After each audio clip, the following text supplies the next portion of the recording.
Any of those, I think there are a couple of executive board members in-house tonight, but I don't believe any of the leaders of any of the state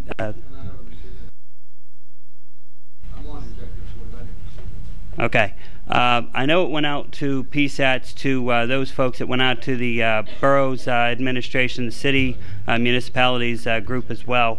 And I apologize if you didn't get it. Obviously, though, you found out about it and you're here, so that's important to us. At this time, again, any municipal official who'd like to step up. My name's Eve Goodman. I'm council-elect for Wilkinsburg Council. I'm kind of standing here listening incredulously that the state can do something that seems so unconstitutional. And although I'd really like to pass the floor over, I think his name's Jules Lavelle, is that correct? And I really would like you to speak on if this is even constitutional. And with all due respect, Mr. Shields, waiting 2 years to vote somebody out is too long. Next spring. Or, next spring. I hear you. Next spring is even too late. Yeah, now's now. So, yep. Is that all right? Just to give him a couple of minutes? I like him too, because I want to see what the challenge is. Let's let the muni guy go. Oh, sorry.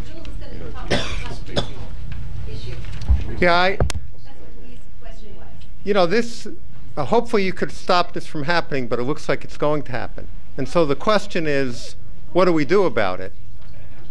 My name is Jules Lavelle. I'm a professor of constitutional law at the University of Pittsburgh Law School, and I was involved in the Pittsburgh statute with Councilman Shields, and I was involved in a number of cases involving these statutes. And the real problem we have in Pennsylvania here is that this doctrine of preemption is well embedded into state law, and this is just pushing it 1 degree further, and as a number of people have said, you don't know where it's going to end. So I think that what has to come out of this meeting is not simply that we're going to call our representatives to stop it, but that if it goes through, we got to have something to do about it, because that's what's probably going to happen. And I think you folks who are the municipal leaders have to figure out some way that you're going to organize your townships to say we're not going to accept this. We are not going to accept this doctrine of preemption, even if the state legislature imposes it on us. And I would just say one little constitutional point on this, which is a narrow one, but it could be used in this situation, which is the Pennsylvania Constitution gives all of us a right to clean water and clean air. And that right supersedes, as a constitutional matter, anything that the legislature does. And from that perspective, in my opinion, this bill is unconstitutional in taking away the power of the people of this state in their own municipalities from regulating their own zoning, their own water, their own residential ability to control this. But apart from that particular theory, I think the broader problem is how are we going to fight this doctrine of preemption, which in this state has wreaked havoc in a whole number of areas, this just being one of them. And this now, they're taking it and they're moving it to the next step, and where it's going to end, as people have said, we don't know. But I think we've got to confront that directly.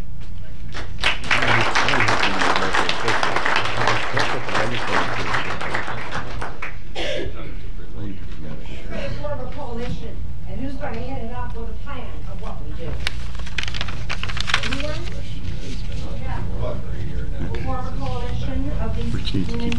We've already got really a forum. We've got our Pennsylvania State Association of Township Supervisors. 95%, listen, 95% from what I read in my email of the land area in this state is covered by them and their members. And that's a good question. What have they done? Last summer, I talked to them and I asked them these questions. Who do you have lobbying for us on behalf of the townships in Harrisburg? The answer was nobody. Why? Because the gas industry hired a lobbyist we normally use. Well, you know what? You've got to go out and you've got to get somebody else, and you got to be more aggressive, and you got to get the job done. That's the way I feel about it. I've gotten to the point that I know they won't take my calls anymore. But, I mean, that we're at the point now with our state reps, senators, PSATS, that we've got to be ignorant. We can't be nice. We can't be polite. We have to insist that they do the right thing. And they step up. Okay. Can you hear me? My name is Cheryl Barnard. I'm a supervisor of Morgan Township down in Greene County, and I'm also Secretary-Treasurer of PSATS, our state organization. We've been battling this thing for 2 years. This is nothing new for us. These bills, they propose the gas tax and trying to preempt municipalities from local zoning for years. And it's no new battle. Whenever they finally passed Senate Bill 1100, we were actually going back and forth with the majority leader of the House trying to get something worked into 1050 to make it viable for local government. One thing we've always been against is preemption of local governments for their zoning issues. We feel that we should have all the maximum benefits or all the maximum ability to control what happens in our municipalities. We've always felt that way, and we still remain to feel that way. The problem is there's a lot of misinformation going around. Our legislators are being lied to. You're being lied to. I mean, a lot of you were under the impression that we wrote a letter supporting that bill. We did not write a letter supporting that bill. We wrote a letter saying we could support such a bill as long as you take out the language for the preemption and a few other things. I mean, we have right here, this is another affirmation of what we've done. PSATS remains committed to working with members of the House and Senate, Governor Corbett to pass a Marcellus Shale bill that satisfies the following principles.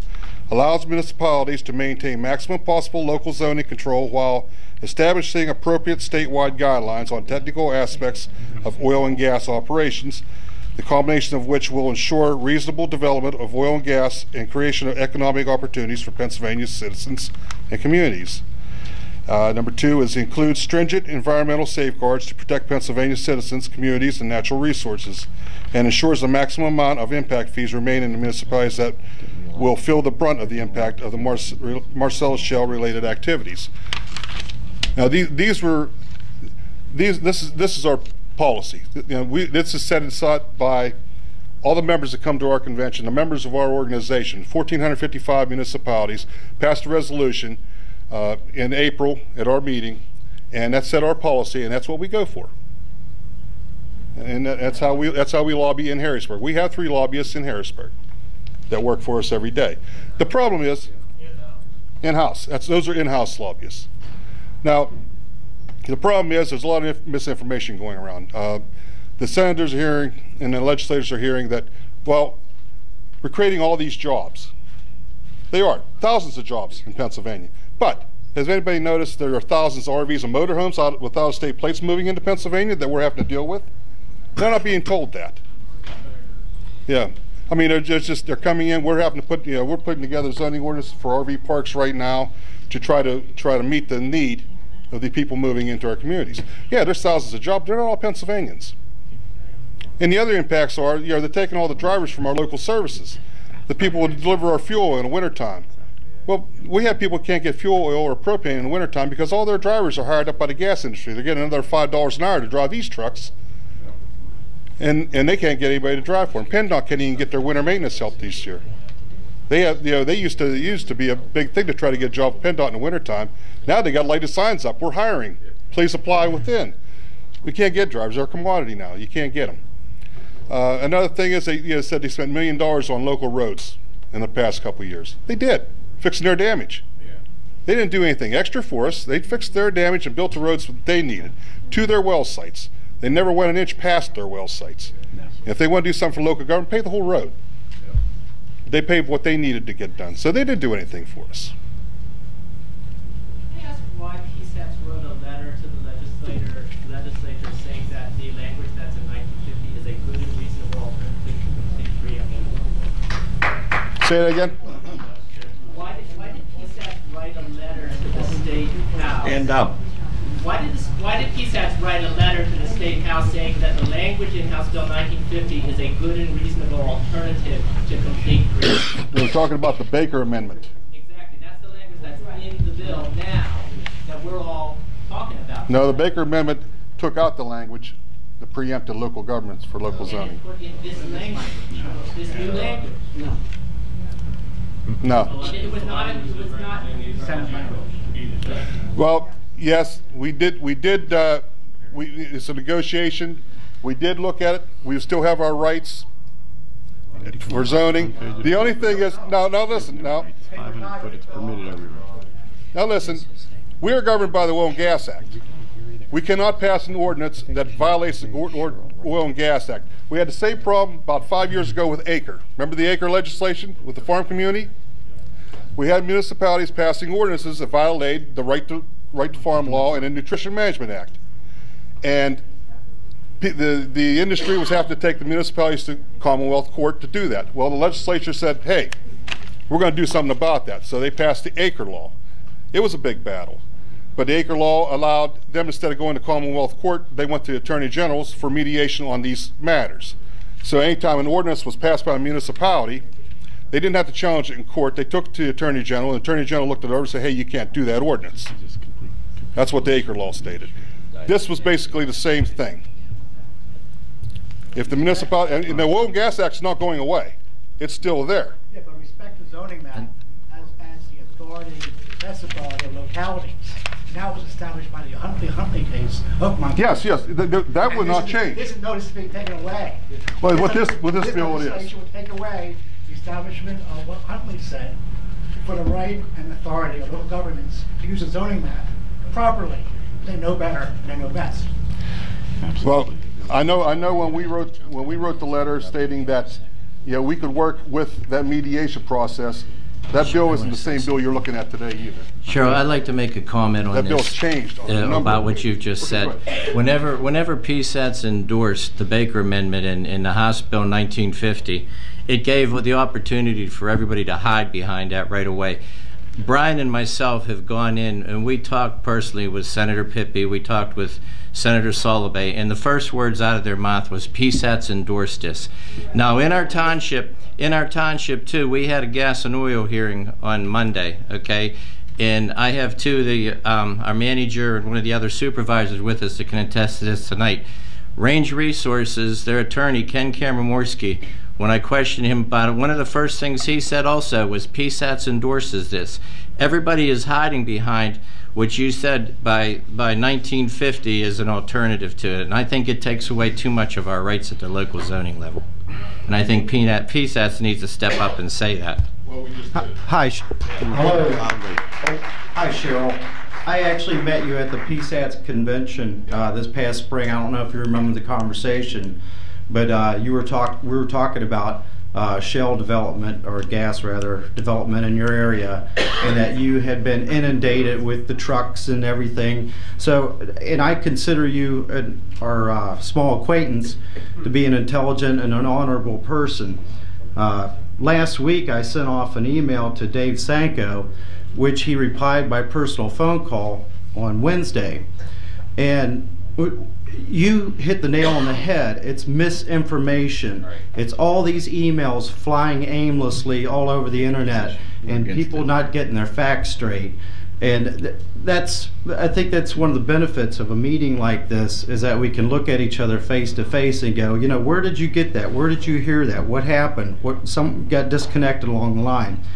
So I made a suggestion to Dave. I said, there's all this stuff flying around. I said, you need to get around this, and you need to come out and nail it down and say, this is where we're at, and this is what we're all about. And I'm not sure if I was the inspiration for this. Dave, if you're watching this on repeat or whatever, you can give me another call. We can talk about it. But anyhow, he wrote an op-ed on Friday, which was released on Saturday and Sunday. And it's a 4-page op-ed, but I'll just give you the one little line off of here.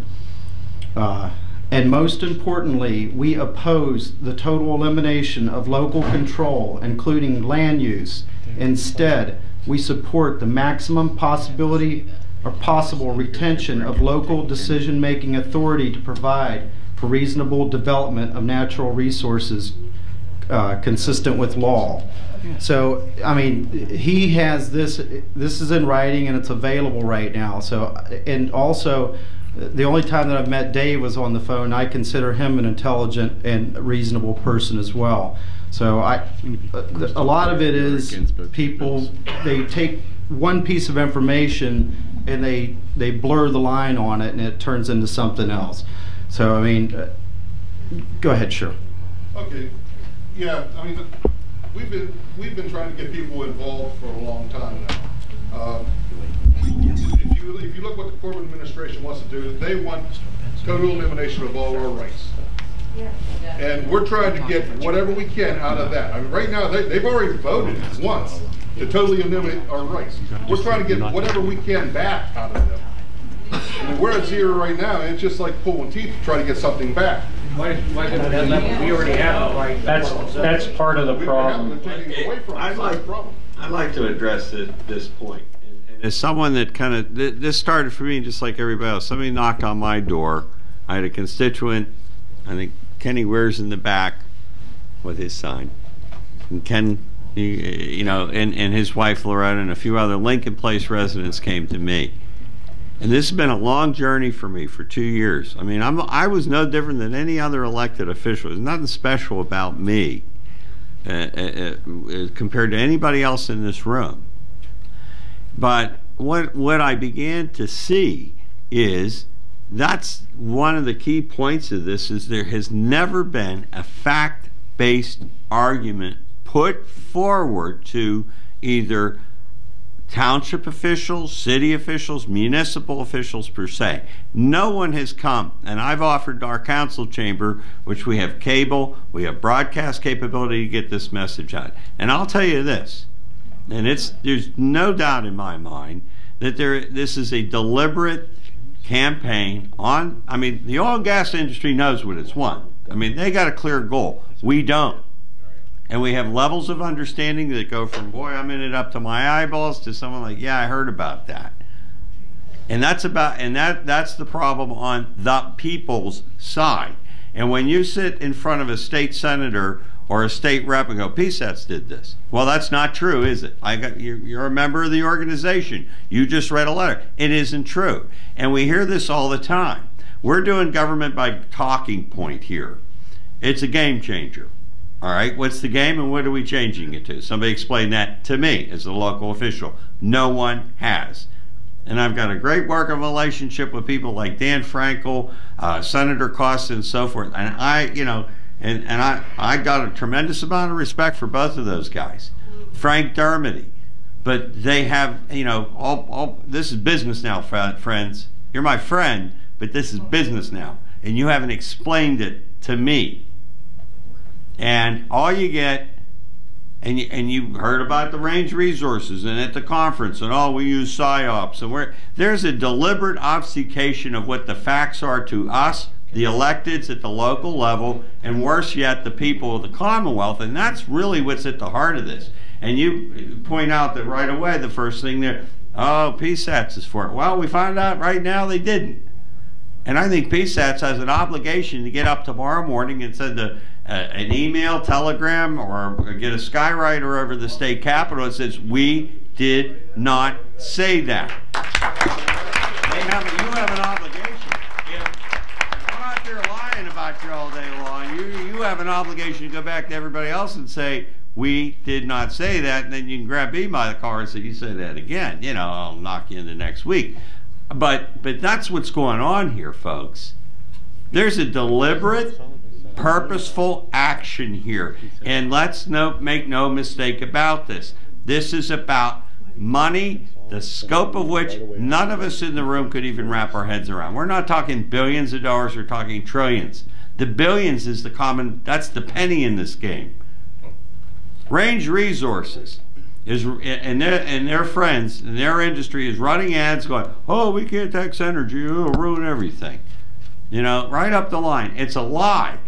Go online. I need you guys to, this is at the root of this. Let's start with the root of this is. And it's about greed, and greed can't lead, and right now it is. And we need to take that back. Amen. And here's where I want you to know this. And a lot of people look at me and go, oh, you're a crazy liberal and all, you read all these liberal rags. I don't. I read 10Ks, I read 10Qs, their filings, the corporate filings with the federal government. It's out of their mouth. Go online and look at the Range Resources, Seeking Alpha. Every corporation, General Electric, whatever, they all do it. They have a quarterly conference call, and there's a transcript that is published online. You go online and go home. Fourth quarter 2010 Range Resources conference call. The transcript will come out. It's out of their mouths, not mine. And John Pinkerton on that call, one, they sold off all their Barnett Shale holdings. I saw that coming by reading the 10Ks for the corporation. This is all accessible online. You can get all the information you really want to get to the bottom of it. They took that money, they sold it for $900 million or $700 million with no quote-unquote tax leakage in that transaction. They got 86% of their capital budget in play in Pennsylvania, and they're seeing a 50% rate of return on that investment. And he goes, he says, a 50% rate of return, period. It's amazing. It sure is that our government, this nation, went to its knees in 2008. We're all at the local level trying to figure out how to pay for school lunches for the kids, how to pave the road. What are we going to do about the bridges falling down? And these guys are walking out of the room. And if you want to go further, go look on Bloomberg and see who last year was the lowest paying corporation in America. Over 4-year average, corporate rate's 35%, right? 0.4% is what Range is paying. That's it. And they ain't paying none in Pennsylvania because we can't have a tax. And that is at the bottom of what's going on here. For them to orchestrate the local impact fee, this premise that we're sitting here now arguing over, that we've been fed, is driving the whole need now. Well, you don't get an impact fee unless you accept the regulation. By the way, you have to accept the regulation. You don't have a choice. This is what's driving the train here. And I'm going to tell you something else. You start looking at the financials, and that's where I go. I sure as heck read the New York Times and all this other information that's flowing out, but you go back to the corporate financials, and that starts telling you where the story is here. You got 120 companies drilling in Pennsylvania right now, roughly. You're up to 3,000 wells. In the next 5 to 10, you're going to see 50,000 wells. And that's only going to get them to the point where they'll understand where the sweet spots are in the Marcellus. And then they're really going to go at it. And we're seeing adverse impacts in the test communities in Washington County and up in the Northeast, up around Dimmock and just south of the border in Binghamton, New York. And you see the impacts there. You see what's going on. You've seen people being abandoned by their government, told to drink their well water that's black as night coming out of their wells. They're cut off from water now. And those are the impacts in a very small way, and they're not good. And now we're ready to go whole hog here.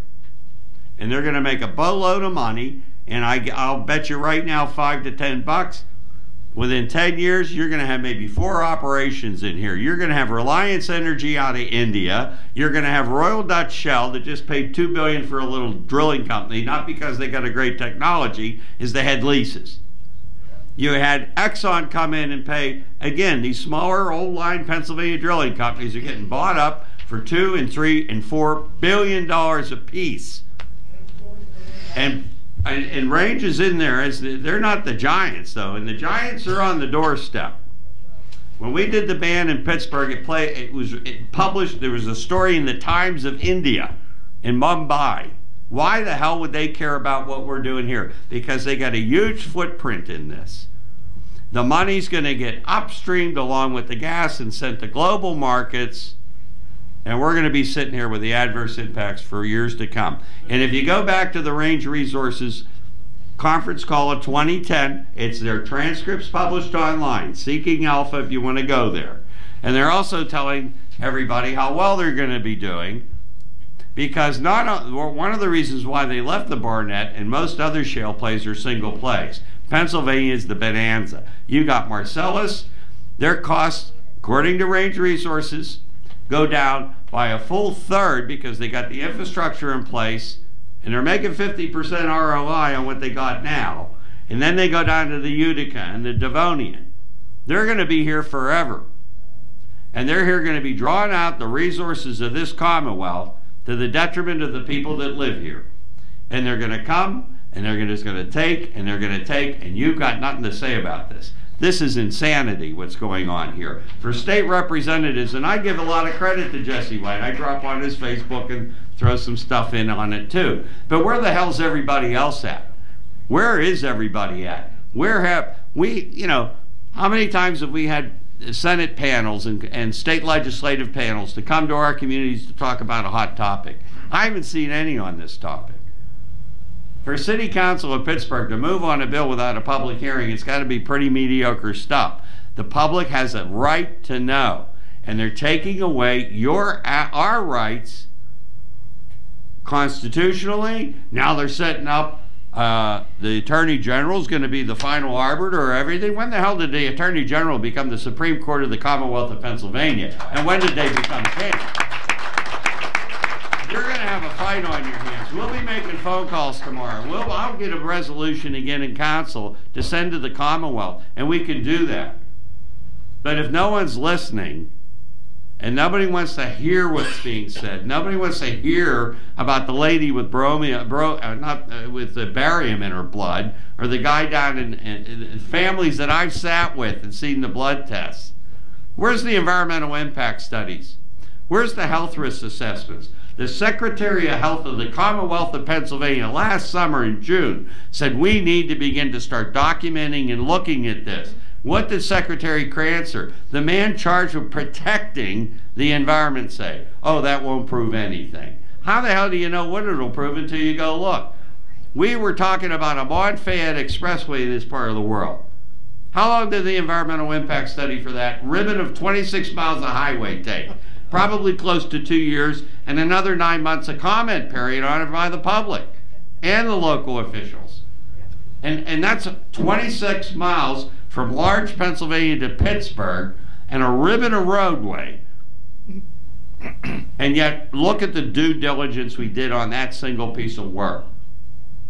And here you have something that blankets the state, blankets our municipalities, and where's our due diligence on the part of those that we gave the honor and privilege to represent us, not rule us. And somehow or another, this is starting to change into rule. I'm a fond student of history. When John Adams and his buddies were up in Boston, they got ticked off because they were being treated differently than their brethren in England. They were all British subjects, but you guys, you shut up, you do what you're told, and if you don't like it, we'll give you the Stamp Act. We'll just keep punishing you until one of the points, and that was the breaking point. It was like, you know what, we don't need to be with these people anymore. And these same dynamics are in play right here, right now. Are you a democracy? Who has the rights, the Attorney General or the people? If they vote to ban in communities and so do so in a free discussion in a democratic way, then who's to say that they're wrong? Who's to say that? And you're taking interests here that are exclusive to a single industry. And my good friend Bill Peduto brought this up to Katie Klaber at our meeting, and she was invited to. And he said, how is it that every other industry in this country abides by all these rules, yet you're singled out as different, number one. And number two, he said, in which neighborhood are you going to drill in my community first? And there was silence in the room. There's no answer to it because there's no discussion. They got their talking points. They're going to wave. We got PSATS letter. Nobody read it. I don't have it. And nobody's here to challenge it to see if that is or not. And now we find out, guess what? PSATS never endorsed the bill. And I don't understand how PSATS could endorse anything that's on the table for a vote tomorrow because we've only saw it yesterday. You know, when these final amendments are coming through. So what is it that we're endorsing here? Who knows? And we have an obligation to due diligence for the health, welfare, and safety of our communities and the people that live in them, protecting their property rights as well as others. And all of a sudden, this all got shifted out of this equation. And, you know, here we are, municipal officials struggling at the stroke of midnight to see how we're going to bend the arc of time and change their minds tomorrow. That's a difficult thing, and I think Mr. Lobel alluded to this, is that once it's enacted, we certainly have standing, and there are going to be court cases flying all over this Commonwealth. The bad news is this: we all have a burden here in that maybe we didn't do enough. Collectively, we didn't do enough. But now it's going to cost this Commonwealth and our local tax bases a lot more, because we're going to go to court, folks. If this thing gets passed tomorrow or the next day, you know it and I know it, and the constitutional law scholars are going to have a wonderful time of it, because I don't see how an attorney general can tell me to do anything. I've gone to the attorney general, asked him to investigate the Pittsburgh Water and Sewer Authority twice, and they're like, I'm too busy. Now all of a sudden I'm going to say, hey, I'm trying to deal with a real issue here, and you're going to tell me, no, go away. Nobody put a crown on that office, and I think that's a fatal flaw in this ordinance, or this statute at the state level. We are backed against the wall. We've been fed a pack of lies, fed deliberately misinformation, fueled largely by the industry and their friends, and we get talking points from our elected officials. It's a game changer. It's going to, you know, this is jobs and money. And we got to do this right. I can't tell you how many times I've heard elected officials, well, we got to get this right. And I go, yeah, and tell me more. How are you going to do it? And nobody ever does. Yeah, well, there's that too. But we all might be down there tomorrow, you know, getting arrested. I don't know. Maybe we ought to be considering our next act.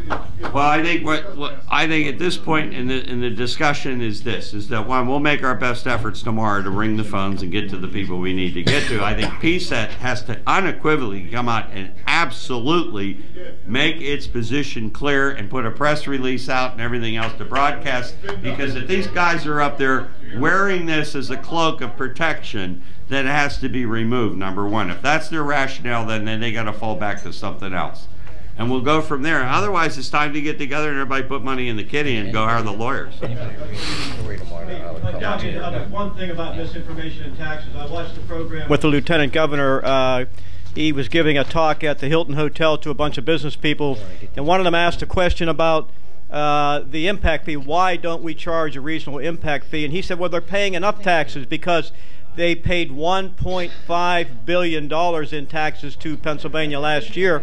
Well, in fact, I come to find out that's not true because of something called the Delaware loophole that gives these corporations the right to domicile themselves outside of Pennsylvania, and they pay no corporate net income tax and they pay no capital gains tax. Therefore, the governor fed misinformation to these people. I mean, it sounds bizarre, but it's true. $1.5 billion. Hi, my name is Lauren Hurley. I'm here on behalf of Representative Matt Smith, and I know people are saying that your elected officials aren't here, and I just want to let you know that we're listening. We welcome your feedback. The representative was voted against 1950 when it came up the first time. We'll do so again, so you know we welcome your feedback. Thanks.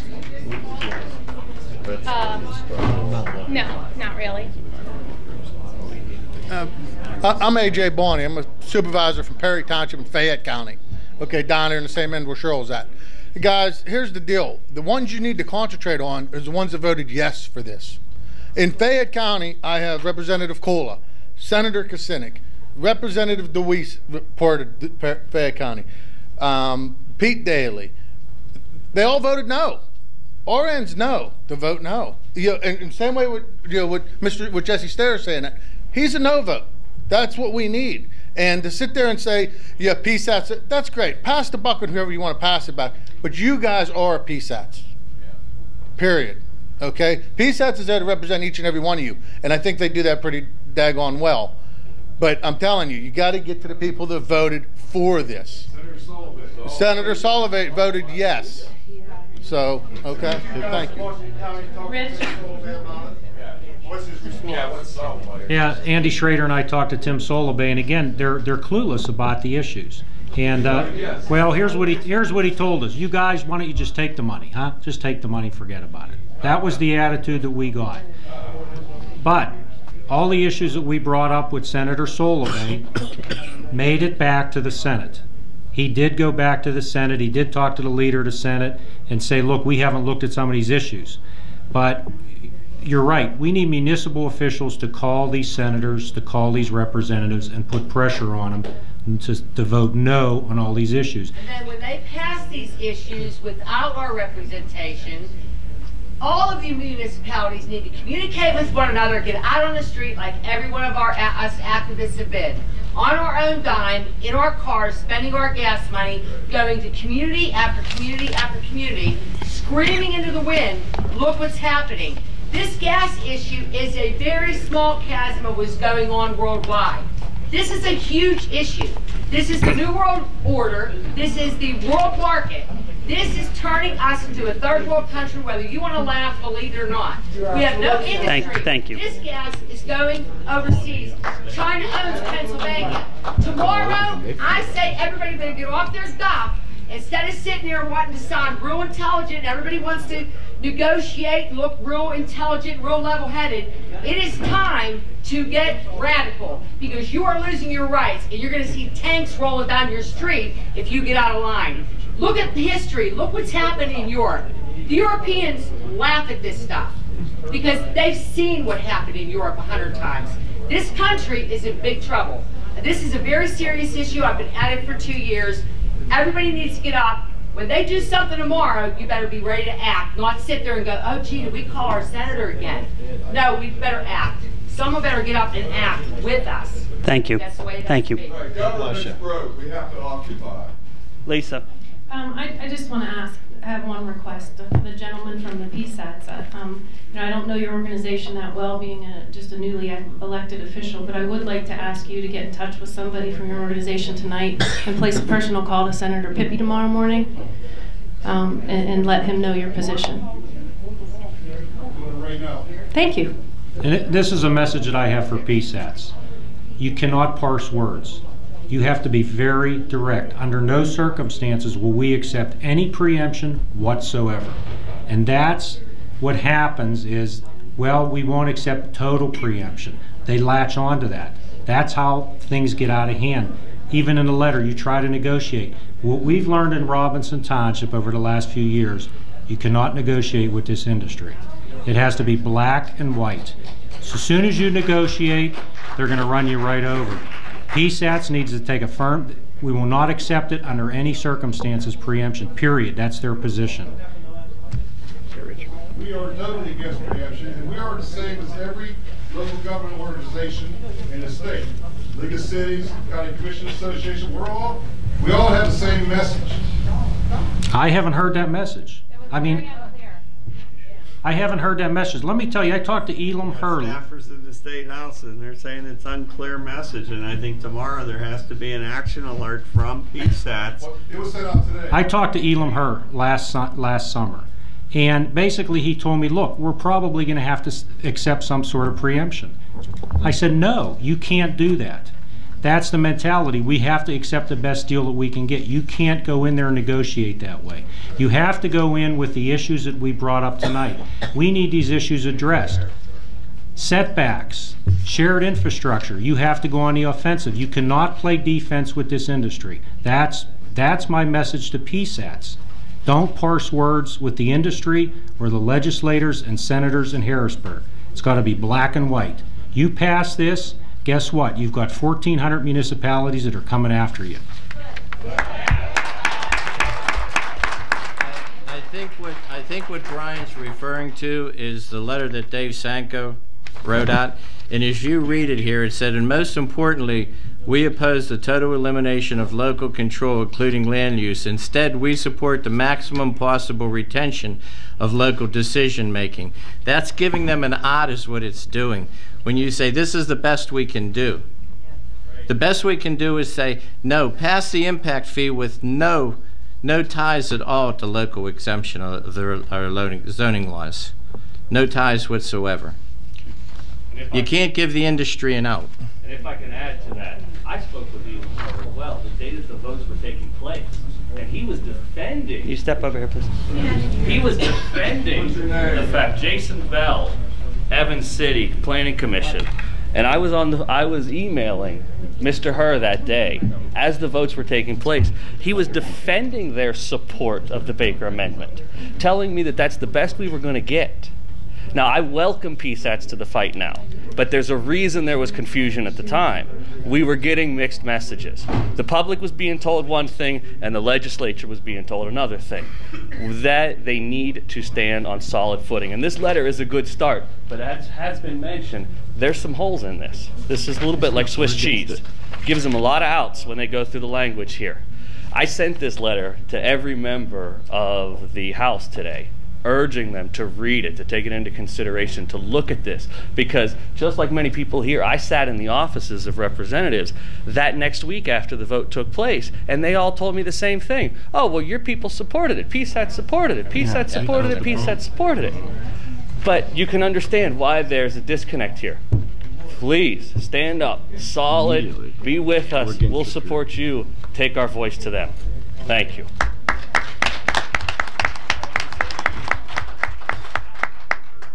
Anything else from the panel?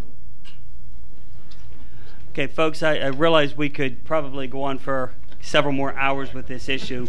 At this point, we are going to go ahead and wrap things up. Let me just finish, first of all, by saying thank you to everybody for coming out, the municipal officials and the public.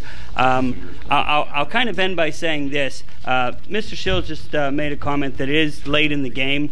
I will say that having served 23 years in the military, I can tell you that one thing we learned is you never give up the fight.